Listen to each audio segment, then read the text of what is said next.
ভারত সেবাশ্রমের সন্ন্যাসীর পদ্মশ্রী প্রাপ্তিতে শুরু হয়েছে রাজনৈতিক চর্চা। রীতি মেনে প্রজাতন্ত্র দিবসের আগে পদ্ম পুরস্কার ঘোষণা করেছে কেন্দ্রীয় সরকার। পদ্মশ্রী দেয়া হচ্ছে 113 জনকে, যার মধ্যে রয়েছেন পশ্চিমবঙ্গের 9 জন। এদেরই একজন ভারত সেবাশ্রম সংঘের বেলডাঙ্গা শাখার প্রধান কার্তিক মহারাজ। 24 লোকসভা ভোটের মুখে যাকে আক্রমণ করেছিলেন স্বয়ং মমতা বন্দ্যোপাধ্যায়। আমি একটি লোকের নাম করে বলেছিলাম, তার নাম কার্তিক মহারাজ। খবর আমিও রাখি, এলাকায় এলাকায় গিয়ে ধর্মের নামে আপনি বিজেপি করে বেড়ান।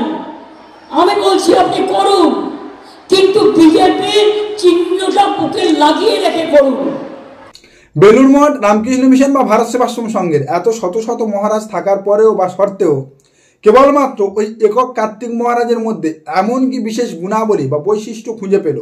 সমাজের জন্য ওই কার্তিক মহারাজের এমন কি আত্মবলিদান খুঁজে পেল যে কেন্দ্রীয় সরকার আজকের কার্তিক মহারাজকে বগল দাওয়া করে নিয়ে গিয়ে পদ্মশ্রী সম্মান দিচ্ছে?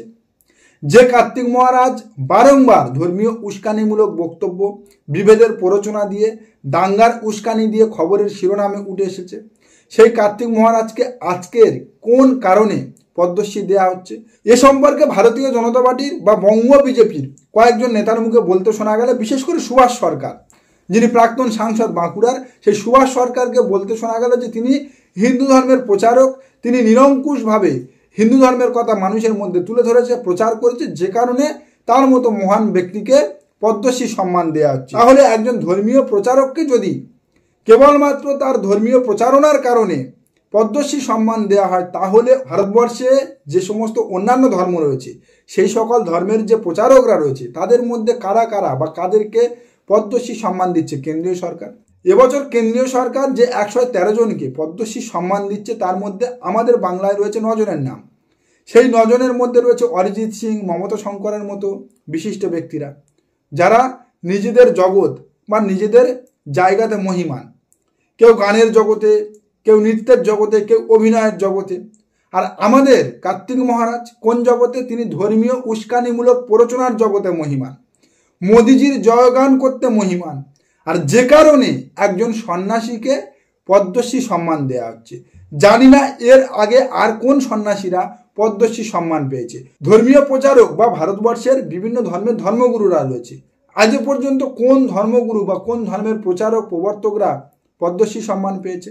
ভারত সেবাশ্রম, রামকৃষ্ণ মিশন, বেলুড় মঠের মতো এত বড় বড় প্রতিষ্ঠান রয়েছে, ধর্মীয় প্রতিষ্ঠান, যেখানে কার্তিক মহারাজ তো তুচ্ছ, অনেক বড় বড় যারা সন্ন্যাসী রয়েছে, তাদের বাণী, তাদের জ্ঞান শুনলে এমনিতে সাধারণ মানুষের শ্রদ্ধায় মাথা নত হয়। আর এই কার্তিক মহারাজের মতো একজন ধর্মীয় মুখোশধারী রাজনৈতিক দালাল যখন পদ্মশ্রী সম্মান পায়, তখন পদ্মশ্রী সম্মানের গরিমা কালিমা লিপ্ত হয়। আর আজকের ভারতীয় জনতা পার্টি এই কার্তিক মহারাজের মতো একজন ধর্মীয় প্রচারককে পদ্মশ্রী সম্মান দিয়ে পদ্মশ্রী সম্মানের গরিমাকে ভুল লণ্ঠিত করলো এবং প্রমাণ করে দিল কেবলমাত্র ভারতীয় জনতা পার্টি এবং মোদির জয়গান করলে সে যদি একজন খুনি এবং একজন ধর্ষক বা একজন দাঙ্গাবাজ হয়, সে পদ্মশ্রী পেতে পারে। তো আজকের একজন দাঙ্গাবাজ আর একজন দাঙ্গাবাজকে চিহ্নিত করে পদ্মশ্রী সম্মানে মনোনীত করে খুব ভালোভাবে ভারতবর্ষের মানুষকে বুঝিয়ে দিয়েছে যে সম্পূর্ণ ভারতীয় জনতা পার্টির পার্টি অফিস থেকে পদ্মশ্রী সম্মানের মনোনয়ন নির্ধারিত বা নির্বাচিত করা হয়। কার্তিক মহারাজ ফাটিয়ে দিয়েছেন, একেবারে একা কার্তিক মহারাজ প্রমাণ করে দিলেন যে পদ্মশ্রীটা বিজেপির সুপারিশ। তাকে দিয়ে বিজেপি প্রমাণ করে দিল যে সবসময় পদ্মের শ্রী থাকে না, মাঝে মাঝে পদ্ম বিশ্রীও হয়। কার্তিক মহারাজ হিন্দুত্বের ব্র্যান্ড অ্যাম্বাসাডার নন। তো সুতরাং এই একটি দিয়ে বাকিদের গুণ বৈশিষ্ট্য সব জল ঢেলে বুঝিয়ে দিয়েছে এটা বিজেপির নিজস্ব এজেন্ডার কাজ। এই কার্তিক মহারাজ 2024 লোকসভা নির্বাচনের আগে ধর্মীয় উস্কানিমূলক মন্তব্য দিয়ে মুর্শিদাবাদে দাঙ্গা লাগিয়েছিল। বেলডাঙ্গা দাঙ্গার সঙ্গে এই কার্তিক মহারাজ সরাসরি যুক্ত। এই কার্তিক মহারাজ যেভাবে ধর্মীয় বিভেদের বাণী প্রচার করে, আমি একজন সনাতনী হিন্দু হিসাবে তার তীব্র ঘৃণা করি ও নিন্দা করি। একজন সনাতনী হিন্দু ধর্মের প্রবর্তক কখনো ঘৃণার বাণী প্রচার করতে পারে না, অন্য ধর্ম সম্পর্কে নিম্ন বা কুরুচিকর মন্তব্য করতে পারে না, অন্য ধর্মকে ছোট করতে পারে না। এই কার্তিক মহারাজ মুর্শিদাবাদে বসে দিনের পর দিন যেভাবে ইসলাম ধর্মকে অপমান করে বা ইসলাম ধর্মকে ছোট করে হিন্দু ধর্মের মানুষদেরকে উস্কানি দিয়ে হিন্দু ধর্মের মানুষের মধ্যে দাঙ্গার প্ররোচনা দিয়ে দিনের পর দিন মুর্শিদাবাদকে উত্তপ্ত করে যাচ্ছে, তাতে করে একজন সনাতনী হিন্দু হিসাবে এই মহারাজকে দেখে ঘৃণা লাগে। এই মহারাজকে দেখে একটাই কথা মনে হয় যে ভারত সেবাশ্রমের মতো জায়গায় এমন একজন দাঙ্গাবাজ কিভাবে জায়গা পেল, যে কারণে 2024 লোকসভা নির্বাচনের আগে মুর্শিদাবাদে দাঁড়িয়ে মুখ্যমন্ত্রী মমতা বন্দ্যোপাধ্যায় বলেছিল যে সরকারের কাছে খবর আছে মুর্শিদাবাদে কারা দাঙ্গার প্ররোচনা করছে বা দাঙ্গা লাগাতে চাইছে। আমি একটি লোকের নাম করে বলেছিলাম, তার নাম কার্তিক মহারাজ। খবর আমিও রাখি। এলাকায় এলাকায় গিয়ে ধর্মের নামে আপনি বিজেপি করে বেড়ান। আমি বলছি আপনি করুন, কিন্তু বিজেপির চিহ্নটা বুকে লাগিয়ে রেখে করুন।